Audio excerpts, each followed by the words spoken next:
என் வாழ்க்கையில் இது நடந்தது அப்படின்னு நான் ரொம்ப நெகிழ்ந்து போன ஒரு தருணம்ங்கிறது என்ன? நான் வந்து சின்ன வயசு இந்த ஆர்ஃபன் ஹோமில் தான் வளர்ந்தேன். இப்போ என்னால் நடக்க முடியாது. என் கை கால் ரெண்டும் வளைஞ்சிருக்கும். இந்த கால் இந்த கை ரெண்டுமே வளைஞ்சிருக்கும். அப்போ காலேஜில் வந்து நிறைய பேர் எனக்கு கிண்டல் பண்ணுவாங்க. அப்போ கிண்டல் பண்ணுறதுல நேராக நான் வந்து அண்ணன்கிட்ட போய் சொன்னேன், இந்த மாதிரி எனக்கு கிண்டல் பண்ணுறாங்க, நான் வாழ்க்கையில் எனக்கு எதாவது ஒன்று நடக்குமா, ஃபியூச்சரில் நான் கல்யாணம் பண்ணிக்க முடியுமா, என்னால் கல்யாணம் நடக்குமான்னு கேட்டேன். அவர் என்னை ஃபீல் பண்ணிட்டு என்னை கட்டி பிடிச்சாரு. நான் இருக்கிற உனக்கு அப்பா அம்மா மாதிரி நீ ஏன் வந்து ஃபீல் பண்ணுற, நான் உனக்கு இருக்கேன், நான் உனக்கு மேரேஜ் பண்ணி வைக்கிறேன் நீ ஏன் சொல்லிட்டு ஒரு 4 பொண்ணு பார்த்தாங்க. 5ஆவதாக பார்த்த பொண்ணு தான் வந்து என்னோடய ஒய்ஃபு. அவங்க என்ன சொல்லலாம், எனக்கு கடவுளுக்கு கிடைச்ச கிஃப்ட்டுன்னு சொல்லலாம். அவங்க வந்து தெய்வமே நன்றி சொல்வேன் தெய்வமே. நான் வந்து எனக்கு மேரேஜ் நடக்குமான்னு யோசித்தேன். ஆனால் என்னோட மேரேஜ் வந்து கொரோனா ஃபீல்டில் பெரிய பயங்கரமாக நடந்தது. கோயில் முன்னாடி எனக்கு ஃபிசியோதெரப்பி பண்ணி என்னை நடக்க வச்சு இன்றைக்கி நான் வந்து இங்கே உங்கள் முன்னாடி வந்து நான் மைக் பிடிச்சி பேசுறேன்னா எனக்கு ஒரு அப்பா அம்மா இருந்து பார்த்தது எங்கள் அண்ணன் கார்த்தி அண்ணன் தான். எப்பயுமே வந்து நம்ம தான் வந்து பொண்ணு பார்க்க மாப்பிள்ளை வீட்டுக்கு போவோம். இவங்க தான் வந்து என்னை பார்க்க வந்தாங்க. ஒரு கல்யாணம், ஒரு மஞ்சள் நீர், எந்த விசேஷத்துக்கும் நான் வெளியே போக மாட்டேன் சார். என்னைக்கு வந்து நான் அவளை கல்யாணம் பண்ணணும் அன்னைக்கு தான் சார் நான் வெளியே போனேன். முத என்னை வந்து மேரேஜ் பண்ண உடனே 3 கூட்டம் போனாங்க சார். முத கூட்டம் போனாங்க சார்.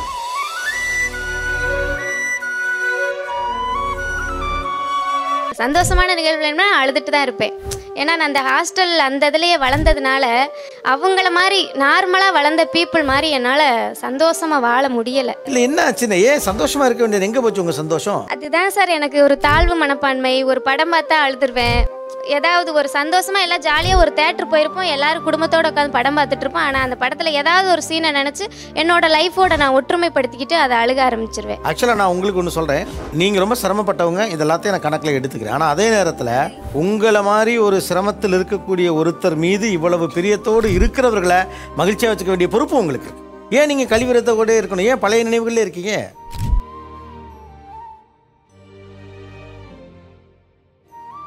இவங்க எந்த பழைய நினைவுகள் எல்லாம் விடணும்? அண்ணனோட இழப்பு, அண்ணனோட இழப்பை மறக்கணும், அந்த மாதிரி விஷயத்த மறந்துடணும் சார். அப்போ வந்து கொஞ்சம் சந்தோஷமா இருப்பாங்க சார். ஆமாம் சார், என்னை நான் மாற்றிக்கணும். அந்த நினைவுகள் இதெல்லாம் நான் சொல்லுவாங்க அட்வைஸ். ஆக்சுவலாக நீங்கள் கொஞ்சம் ஹாஸ்டல் லைஃப்லேயும் வெளில வந்துட்டீங்க. அண்ணனின் நினைவுகள்லேருந்து வெளியில் வரணும். மாறிடுறேங்க சார்.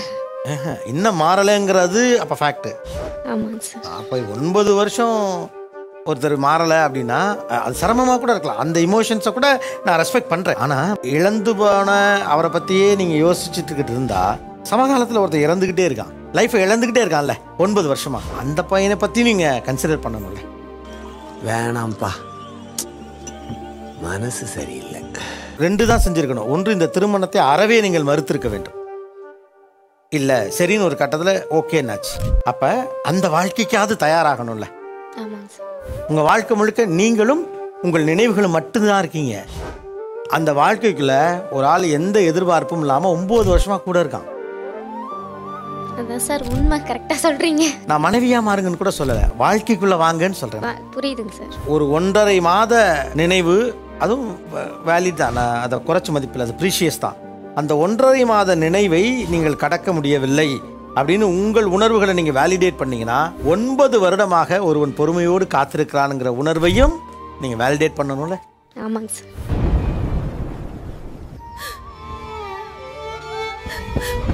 நான் உங்களை ரொம்ப நேசிக்கிறேன் சார். இப்போ எங்கள் வீட்டிலே ஒரு சில நேரத்தில் யாருனாச்சும் எமோஷனல் நான் பேசினா எங்கள் அம்மாவே திட்டுவேன், ஏம்மா அவங்கள இப்படிலாம் எதுவும் சொல்லக்கூடாது, வைக்கக்கூடாது, அவங்களுக்குன்றது நம்ம ஒரு ஆள் தான் இருக்கான், அந்த மாதிரி சொல்லியிருக்கேன். இப்போ உங்களை யார் எது சொன்னாலும் அவருக்கு ஏன் கோவம் வருது? அன்பு தான் சார் என் மேல. அன்பு இல்லை, நீங்கள் ஒரு மனைவி. அடிப்பட்டவங்களுக்கு தான் வலியை பத்தி தெரியும், பாக்குறவங்களுக்கு என்ன மருந்து போட்டு குணமாடுன்னு சொல்லிட்டு போயிட்டே இருப்பாங்க. மருந்து போட்டு குணமாடுறதுக்கு இது உடம்புல பட்ட அடி இல்ல, மனசுல பட்ட அடி. சாப்பிடும் போது ஒரு ஃபுல்ஃபில்மெண்ட்டாக அவங்க சாப்பிட்டது இல்லைன்னு சொல்லியிருக்காங்க. அவங்களுக்கு வந்து ஃபிஷ்னா ரொம்ப பிடிக்கும். அவங்க வீட்டில் ஃபிஷ்ஷை செஞ்சுருந்தாலுமே அவங்களால வாயை திறந்து இன்னொன்று வேணும் அப்படின்றத அவங்களால கேட்க முடியாது. மேரேஜ் ஆனதுக்கு அப்புறமா வீட்டில் அவங்க என்கிட்ட அந்த மாதிரி கேட்டதே இல்லை. அவங்களுக்கு அந்த ஓப்பன் அப் வரலை. ஏன்? உங்க வீடு தானே, உங்க மனைவி சமைக்கிறாங்க. சார் நான் வேணும்னு பண்ணல சார், சொல்லுங்கடா. 8th படிக்கிறதுலேருந்து நான் இவங்களை மேரேஜ் பண்ணுற வரைக்குமே ஹோட்டலில் மட்டும்தான் சார் சாப்பிட்டுட்டு இருந்தேன். வீட்டில் அவ்வளோ சாப்பிட மாட்டேன். இவங்களை எப்போ பார்த்தனோ அப்போ தான் எனக்காக இவங்க சமைக்க ஆரம்பிச்சாங்க. அவங்க பசிக்குதுன்னு இது வரைக்கும் கேட்டதே இல்லை சார். நான் பசிக்குதுன்னா பைத்தியம் பிடிச்ச மாதிரி ஆயிடுவேன். எனக்கு பசிக்குதுன்னா அப்பவே சாப்பிட்றணும். ஆனால் அவங்க இது வரைக்கும் பசிக்குதுன்னு என்கிட்ட கேட்டதே இல்லை. உங்களுக்குன்னே ஒருத்தர் சமைச்சு தர்றதே எவ்வளோ மகிழ்ச்சியா இருக்கு. தனி சுகம் தான் சார். இப்போ ஒரு மனசு பெர்ஸ்பெக்டிவ்ல யோசிச்சு பாருங்களேன். புருஷன் ஆசையை ஒன்று கேட்கணும், அதெல்லாம் செஞ்சு கொடுக்கணும். கேட்டு வாங்கி சந்தோஷமா சாப்பிட வேண்டியது தானே. ஏன் இன்னும் அதுக்குள்ளே இருக்கீங்கிறாங்க. நம்ம வந்து 3 தோசை சுட்டு கொடுக்குற இடத்துல 1 தோசை கூட சுட்டு கொடுக்கலாம் அப்படின்னா அந்த 1 தோசை போதும் சாப்பிட்டு படுத்துடுறாரு சார்.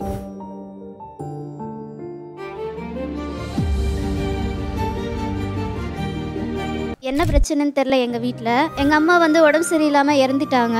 அப்பா பற்றியெல்லாம் எனக்கு தெரியாது. கூட பிறந்தவங்க இருக்காங்களா இல்லையே எனக்கு தெரியாது. நான் புத்தி தெளிஞ்சப்போ வந்து ஹாஸ்டலில் இருந்தேன். எங்கள் ஹாஸ்டல்லாம் வரும் யாராச்சும் ஸ்நாக்ஸ் கொடுக்கறதுக்கு எல்லாம் வருவாங்களா. அப்புறம் அவங்கெல்லாம் ஃபேமிலியோடு வருவாங்க. வரும்போது எனக்கு ஒரு ஆசையாக இருக்கும், நம்மளுக்கு இந்த மாதிரி ஒரு லைஃப் அமையாதா, நம்ம மட்டும் ஏன் இப்படி இருக்கோம், நம்மளுக்குன்னு ஒரு ஃபேமிலி அமையாதா அப்படின்னு எனக்குள்ளேயே நான் அழுவேன். அதையே யோசிச்சுன்னு இருப்பேன். சர்ச்சுக்கெல்லாம் போகும்போது வந்து எங்கள் வீட்டுக்காரோட அம்மா அப்பா எல்லாம் சர்ச்சில் பார்த்து மம்மிக்கிட்ட கேட்டிருக்காங்க, இந்த பொண்ணு எங்களுக்கு கொடுக்குறீங்களா அப்படின்னு. கொஞ்ச நாள் தாமச்சிருக்காங்க வேண்டாம் அப்படின்னு. ஏன்னா அந்த பொண்ணு அப்போ படிக்கல, அவர் படிச்சிருக்காரு. எங்கள் மாமியார் சொன்னது வந்து நாங்கள் வந்து அதெல்லாம் பார்க்கல, எனக்கு அந்த பொண்ணு மட்டும் கொடுங்க நான் பார்த்துக்கிறேன் போதும் அப்படின்னாங்க. Super super super super. Okay, சின்ன வயசுலேருந்தே ஃபேமிலியே இல்லாமல் வளர்ந்தவங்க நீங்கள். இப்போ ஒரு ஃபேமிலியாக இருக்கிறது எப்படி இருக்கு உங்களுக்கு? அப்பாவுக்கு அப்பாவா மாமனார் இருக்காரு, அம்மாவுக்கு அம்மாவா மாமியார் இருக்காங்க, பிள்ளைங்க 2 பேர் இருக்காங்க, பொண்ணு ஒரு பையன். ஃப்ரெண்டு மாதிரி என்னோட ஹஸ்பண்ட் இருக்காரு. அதாவது என்ன பிரச்சனை வந்தாலும் ஈஸியா போயிடும். எப்படிலாம் அதிகாரம் பண்ணுவீங்க இப்போ வீட்டில்? அவர் திட்டினாருன்னா ஏய் அப்படிதான், என்ன உங்களுக்கு அப்படின்னு, என்ன இப்போ கத்துனாரு, என்ன இப்போ அப்படின்னு, அவ்வளோதான், வேற எதுவும் இல்லை. அத்தோட சைலண்ட் ஆயிடுவார். அவ்வளோ. ஆமாம் சார். Smart boy. குரலே இல்லாமல் எல்லா இடத்துலையும் ஒடுங்கி ஒடுங்கி போன ஒரு ஆள். நானும் எனக்கு உரிமை இருக்குது ஒரு இடத்துல பேச, எனக்கு அதட்டுறதுக்கு கூட உரிமை இருக்குதுன்னு ஒன்று இருக்குல்ல. அன்புங்கிறது மாதிரி அதட்டலுக்கும் ஒரு இது இருக்குது, அதில் ஒரு உரிமை இருக்குது. என்னது இது எனக்கான மனுஷங்க அப்படிங்கிறது. அதுக்கு தான் அதை கேட்டது எவ்வளோ மகிழ்ச்சியாக இருக்குது அப்படின்னு. கல்யாணம் ஆகி வந்து 3வது நாளே வந்து தனி கொடுத்துன போக வேண்டிய சூழ்நிலை ஏற்பட்டுருச்சு சார். சரி. அவங்க அப்பா அம்மாவுக்கு பிடிக்காததுனால உங்கள் வாழ்க்கையை நீங்கள் பார்த்துக்கங்கன்னு விட்டுட்டாங்க. ஒரு 4 மாதம் ஆன அப்புறம் தான் தெரியும் அவருக்கும் எனக்கும் வந்து அவரோட எண்ணங்கள் வேற, என்னோட எண்ணங்களே வேற. அவங்க வந்து ஒரு குடும்பத்தில் வளர்ந்ததுனால அவங்க எல்லாமே பார்த்து வளர்ந்துருக்காங்க. ஒரு சூழ்நிலையை வந்து எப்படி வந்து ஃபேஸ் பண்ணுறதுன்னு அவருக்கு தெரியும், எனக்கு தெரியாது. இதுக்கு மேலே தான் நான் கற்றுக்க போகிறேன். அதெல்லாம் ஓ வேகம் எனக்கு சோகம். அது அவர் புரிஞ்சுக்க மாட்டார். அவர் சாதாரணமாக எதனா திட்டும் போது கூட நம்மளுக்கு யாரும் இல்லை அதனால தான் இப்படி பேசுகிறாருன்ற எண்ணம் வந்து எனக்கு தோணும். அது வந்து ரொம்ப கஷ்டமாக இருக்கும். ஏதாவது ஒரு சூழ்நிலை வந்து அதை நம்மளுக்கு உணர்த்திடுவாங்க. அதை வந்து இதை புரிஞ்சுக்கிட்டு வாழ்கிறதுக்கே எனக்கு வந்து 6 வருஷம் ஆயிடுச்சு. எதுவுமே தெரியல. ஒரு குடும்பத்தில் பார்த்து கல்யாணம் பண்ணியிருந்தா எல்லாமே தெரியும்ல, எல்லா வேலையும். ஒரு குடும்பத்திலேருந்து கல்யாணம் பண்ணியிருந்தா அப்படிங்கிற வேர்டு ஹர்ட் பண்ணுது. இந்த பிரபஞ்சத்தில் உங்க மத்தியில இந்த உசுரை காப்பாத்துறது ரொம்ப சிரமம். 6 வயசுல என்னை கொண்டு போய் விட்டாங்க எங்கள் மாமா. எங்கள் அம்மா இறந்துட்டாங்கன்றதுனால அம்மா இறந்த உடனே சொந்தக்காரங்க எல்லாம் சேர்ந்து வேணானே எழுதி கொடுத்துட்டு போயிட்டாங்க. நானும் எங்கள் அக்காவும் 2 பேரையும் கூப்பிட்டு வந்து ஹாஸ்டலில் விட்டோன்னே அங்கே எங்களுக்கு வந்து மம்மி தான் எங்களுக்கு எல்லாமே பார்த்துக்கிட்டாங்க. சின்ன வயசுலேருந்தே இந்த செகண்ட் சாட்டர்டே வந்தால் பேரண்ட்ஸ் எல்லாருக்கும் வருவாங்க. எனக்கு எங்கள் அக்காவுக்கு மட்டும் யாரும் வரமாட்டாங்க. அந்த டைம்லலாம் ஒரு ஏக்கமாக இருக்கும், ஏன் நம்மளை மட்டும் யாரும் பார்க்க வரமாட்டாங்க. மம்மியோட பொண்ணுங்க 2 பேரும் தான் சேர்ந்து எங்களுக்கு வந்து அலைன்ஸ் பார்க்க ஆரம்பித்தாங்க. எங்கள் அக்காங்க 2 பேரும் சொல்லி கொடுத்துட்டாங்க, எந்த வீட்டுக்கு போனாலும் நம்ம ஃபஸ்ட்டு மாமியாரை கவர் பண்ணிக்கணும். அவங்க வந்து அவங்கள நம்ம அம்மான்னு கூப்பிட்டுட்டோம்னா எல்லாமே முடிஞ்சிச்சு. அந்த வீட்டில் வந்து நீ தான் ஒரு பொண்ணு அப்படின்றத நான் வந்து தெளிவாக சொல்லி கொடுத்துட்டாங்க அவங்க. இப்போ நாங்கள் குடும்பமாக சமாதானமாக சந்தோஷமாக இருக்கோம். நீ தாண்டா புள்ள. யோ பாத்தியா, இவன மாதிரி வீட்டுக்கு ஒரு பிள்ளை இல்ல, ஊருக்கு ஒரு பிள்ளை இருந்தாவே மழை ஹொட்டோ ஹொட்டோ குட்டி ஊர் செழிச்சு போகும்டா. ஏதோ கடமைக்கு பண்ணி வச்சோம் அப்படின்லாம் இல்லை. போய் விசாரிச்சு முறைப்படி எந்த பழக்கமும் இல்லை, கெட்ட பழக்கம் எந்த பழக்கமும் இல்லை. நாங்கள் கொடுக்க வேண்டிய சீர்வரிசையெல்லாம் கொடுப்போம். எங்கள் வீட்டு பொண்ணாவே அனாதன்ற வார்த்தையே நீங்கள் சொல்லக்கூடாது அப்படின்ற ரூல்ஸ் எல்லாம் சொல்லி தான் எங்களை வந்து கல்யாணம் பண்ணி கொடுத்தாங்க. அந்த டைமில் வந்து ஃபஸ்ட்டு எனக்குன்னு ஒரு உறவு வருது, நம்மலாம் வந்து ஒரு சொந்தம் நம்மளை வந்து பார்க்குமா, நம்ம குழுன்னு ஒரு குடும்பம் வருமா அப்படின்னு ஏக்கத்தோடு இருந்தேன் எங்களுக்கு. நான் போய் தான் நாங்கள் எங்களுக்குன்னு சொந்தமாக ஒரு வீடு வாங்கணும் செங்கல்பட்டில். இது புள்ள. ஓகே, திருமணத்துக்கு பிறகு நடந்த எந்த விஷயம் உங்களுக்கு ரொம்ப மகிழ்ச்சியா இருந்தது? ஹோம்ல வந்து எப்படின்னா ஒரு டைமிங் இருக்கும் சார், எல்லாமே டைம் படி தான் நடக்கணும். ஆனால் நான் வீட்டில் இருக்கிறப்ப அப்படி இருக்கவே மாட்டேன் சார். என் இஷ்டத்துக்கு தூங்குவேன், என் இஷ்டத்துக்கு சாப்பிடுவேன், ராணி மாதிரி இருப்பேன் சார். நான் சொல்றதை தான் அவர் கேட்பாரு. ஒரு கடிகாரம் உடஞ்சி அது தன் போக்குக்கு ஓடுது. அம்மா எப்போதுக்கு எத்தாதான் இருக்கணும். இப்போ வரலும் ப்ரெஷர் போட முடியாது. ஏன்னா அவங்க கம்ப்ளீட்லி என்ன டிபெண்ட் பண்ணியிருக்காங்க. என் குழந்தை பிறந்தா 12ஆம் தேதி பிறந்தா 15ஆம் தேதி பொங்கல். அம்மா எக்ஸ்பெக்ட் பண்ணுற டைம் அது ஒரு டைம் மட்டும்தான். ஸோ அவள் ஹாஸ்பிட்டலில் விட்டுட்டு நான் பைக் எடுத்துகிட்டு 2 o'clock கிளம்பி அங்கே 8 o'clock போயிட்டு அம்மாவை நான் பார்த்துட்டு அங்கே டைம் ஸ்பெண்ட் பண்ணிவிட்டு அடுத்த நாள் காலையில் கிளம்பி பைக்கில் நான் திரும்ப இங்கே வந்துட்டு 500 kilometers ட்ராவல் பண்ணி பைக்லேயே போயிட்டு. அதுதான் எனக்கு 2ஐயும் பேலன்ஸ் பண்ணணும். நான் எவ்வளோ கஷ்டப்பட்டாலும் பரவாயில்ல, ஏன்னா இது என்னோட டிசிஷன். நான் தான் அதை சரி பண்ணணும். நான் வந்து குடும்பத்தோட தான் வாழ்ந்தேன். ஒரு 12 வயசுல குடும்பத்தோட வாழ்ந்துட்டு இருந்தேன். திடீர்னு ஒரு நாள் அந்த குடும்பம் எனக்கு வந்து இல்ல. அண்ணன் 2 பேர் இருந்தாங்க. அவங்க வந்து நீச்சல் பழக போய் இறந்துட்டாங்க. அம்மாவும் மனநிலை பாதிக்கப்பட்டாங்க ரொம்ப. அப்பாவும் எங்க போனாருன்னே தெரியல. ஒரு வயிறு ரொம்ப சோறு கூட சாப்பிட முடியாத ஒரு சூழ்நிலை எனக்கு இருந்தது. அப்போ வந்து ஒரு அடாப்ட் பண்ணாங்க என்ன ஹாஸ்டல்ல இருந்து. நல்லா படிக்க வச்சாங்க. அப்பதான் எங்க வீட்டுக்கார் வந்தாரு. ஒரு 10 வருஷமா நான் ஆசிரமத்துல இருந்தேன். இருந்தாலுமே அந்த ஒரு தனியா இருக்கிறன்ற ஒரு ஃபீல் மட்டும் என் மனசுல இருக்கும். ஒரு குடும்பத்துல வாழ்ந்துட்டு திடீர்னு அவங்களாம் இல்லைன்னும் போது அது வார்த்தையால் என்னால் சொல்ல முடியல. ஒரு நிலவை பார்த்தா கூட எனக்கு எங்கள் அம்மா முகம் வந்து ஞாபகம் வந்து எனக்கு அழுக வந்துடும். அப்புறம் என்ன நினச்சாரோ தெரியல. அப்புறம் கல்யாணம் பண்ணிக்கிறேன்னு கேட்டார். நான் தேடி ஒரு வாழ்க்கை வருது, நல்லவராக இருக்கிறாரு. நானும் வாழ்க்கையை வந்து குடும்பத்தோடு வாழ்ந்துட்டு அது இல்லை அப்படின்ற ஒரு கஷ்டத்தில் இருக்கும்போது ஏன் நான் ஒரு குடும்பத்தை உருவாக்கக்கூடாது அப்படின்னு எனக்கு தோணுச்சு. அதனால நான் வந்து அவரை மேரேஜ் பண்ணி இன்னைக்கு 2 குழந்தைங்க இருக்காங்க எனக்கு. பொண்ணு 1 பையன் 1. பொண்ணு 10வது படிக்கிறா, பையன் 8வது படிக்கிறான். என் குடும்பத்தை நான் இழந்திருந்தாலும் இன்னைக்கு நான் ஒரு குடும்பத்தை வந்து உருவாக்கி இருக்கிறேன். அதுதான் எனக்கு மிகப்பெரிய சந்தோஷம். நான் இழந்ததை வந்து திரும்பவும் வந்து பிடிச்சிட்டு அந்த வாழ்க்கையை நான்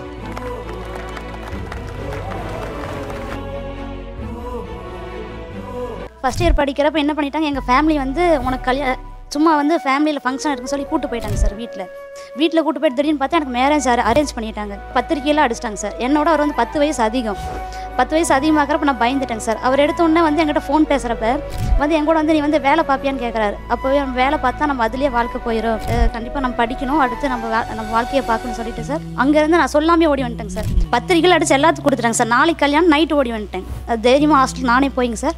நானே இந்த மாதிரி எனக்கு வீட்டில் இந்த மாதிரி பண்ணிட்டாங்க அப்படின்னு சொல்லிட்டு அவங்ககிட்ட சொல்கிறப்ப நீ படிமா, எவ்வளோ தூரம் படிக்க முடியுமா நீ படி, நாங்கள் படிக்க வைக்கிறோன்னு சொன்னாங்க சார். நான் படித்து டிகிரி வந்து ஃபுல்லாக முடித்தேங்க சார். சான்ஸே இல்லை, வேற லெவல். ஒர்க் பண்ணுறப்ப தான் எங்கள் வீட்டுக்காரர் எனக்கு அறிமுகமானார் சார். அவர் வந்து டிரைவராக வந்தாருங்க சார். நான் வந்து நம்ம ஒழுக்கமாக இருக்கணும், ஹாஸ்டலில் வளர்ந்தோம், அம்மா அப்பா இல்லை, நம்ம கரெக்டாக இருக்கணும் அப்படின்னு சொல்லி நான் ஒழுக்கமாக தான் சார். அதுக்கப்புறம் அவர் நல்லா அவரோட நடவடிக்கைலாம் பிடிச்சி நான் அதுக்கப்புறம் லவ் பண்ண ஆரம்பிச்சிட்டேங்க சார். அம்மா அவங்க வீட்டில் வந்து ஸ்டார்டிங் ஒத்துக்கல, அதுக்கப்புறம் போக போக தான் ஒத்துக்கிட்டாங்க சார். ரொம்ப கஷ்டம் ப்ரோ, ரொம்ப கஷ்டம் ப்ரோ. சுடுகாட்டுக்கே போயிடுவேன். போய் அவங்க இறந்த எரிச்சதுல இருந்து அந்த எலும்பெல்லாம் எடுத்துட்டு வந்து வச்சுக்குவேன் வீட்டில். மாதிரி ஆயிட்டு 4 செவத்துக்குள்ளே போய் செவத்துல போய் இடிச்சுக்குவேன். யார்கிட்டையுமே பேச மாட்டேன். எனக்கு 4 நாத்தனார் இருக்காங்க. நாத்தனாரையும் அம்மான்னு தான் சொல்லுவேன், என்னோட மாமியாவையும் அம்மான்னு தான் சொல்லுவேன். என்னை கொஞ்சம் கொஞ்சமா பிரெயின் வாஷ் பண்ணி நீ உன்னால முடியும், உனக்கு ஒரு ஆண் துணை வேணும், நீ இப்படி இருக்கக்கூடாது, இந்த வயசுல இந்த 21 வயசுலேயே நீ என்னத்தை கண்டுட்ட, 1.5 மாசத்துல நீ கண்டிப்பா வாழ்வ, சந்தோஷமா இருப்பேன்னு என்னை என்கரேஜ் பண்ணி அதுக்கப்புறம் முருகன் கோயில்ல பழனியில வச்சு அவங்களுக்கு எனக்கு மேரேஜ் பண்ணி வச்சாங்க. வர்ற மாதிரி எங்களுக்கு திருமணமாகி ஒரு 9 வருஷம் ஆச்சு. 9 வருஷம் ஆச்சு. ஆமாங்க சார். ஆனால் பேசும்போது கூட வாங்க போங்கன்னு தான் சொல்கிறீங்க. எப்பயுமே அவங்கள வாங்க போங்கன்னு தான் சார் கூப்பிட்டேன். நார்மலாக தனிப்பட்ட முறையிலையுமா? தனிப்பட்ட முறையிலே வாங்க போங்கன்னு தான் சார் கூப்பிட்டேன். ஒரு கட்டத்தில் நீங்கள் அதை உடைக்க முயற்சி பண்ணலையா? அதை என்னால் மாற்ற முடியல. ஃபேமிலியாக உண்மையாகவே கணவன் மனைவியா இல்லையா அப்படின்லாம் கேட்பாங்க சார். 2வது என்ன வீட்டில் மாமியாரும் சரி இவங்களும் சரி என்னுடைய நாத்தனார் எல்லாருமே என்ன முடிவு எடுக்கிறதா இருந்தாலும் முதல்ல என்னை கேட்பாங்க சார். என்னோட ரிலேஷனே சொன்னாங்க, இந்த பிள்ளை பிறந்தோனையுமேவும் அம்மாவை தூக்கி சாப்பிட்டுருச்சு, அதுக்கப்புறம் அவங்க அப்பாவை தூக்கி சாப்பிட்டுருச்சு, எனக்கு ஒரு தம்பி இருந்தான், தம்பியும் தூக்கி சாப்பிட்டுருச்சு, படிக்கும் போதே வளர்த்துட்டு இருந்த பாட்டி தாத்தா எல்லாத்தையும் சாப்பிட்டுருச்சு, எல்லாருமே இறந்துட்டாங்க, இந்த பிள்ளைய பாக்குறவங்க எல்லாம் இறந்துட்டாங்க, கல்யாணம் பண்ணி வந்துச்சு, இந்த புருஷனும் இப்படி இறந்து போயிட்டான், இந்த பிள்ளைய இப்போ என்ன இந்த பிள்ளை ராசி இல்லாத பிள்ளை அப்படிலாம் சொன்னாங்க. அப்படி சொன்னாலும் என்னோட மாமியார் என்னன்னா என்னை விடவே மாட்டேன்ட்டாங்க. நான் எங்கேயாவது போகிறேன், நான் இங்கே இல்லை அப்படின்னு சொல்லி அழுகும்போது கண்டிப்பாக நீ இங்கே இருந்து தான் ஆகணும், யாரோ என்னென்னமோ சொல்லிட்டு போட்டும் நீ என்னோட மகளாக இங்கே இருக்கணும்னு சொல்லி என்னை இருக்க வச்சாங்க. என்னை நல்லா கேர் பண்ணி பார்த்துக்கிறேன். ஆக்சுவலாக மாடர்னிட்டி பற்றி பேசுகிறப்ப, நவீனமான சிந்தனைகள் பற்றி பேசுகிறப்ப அதை நகரத்தோடு தொடர்புபடுத்துகிறோம். இது மாதிரியான மனிதர்கள் தான் அதை உடைக்கிறாங்க. அவங்க அதை அவங்களுடைய அறத்தின் வழியாக அணுகிறாங்க.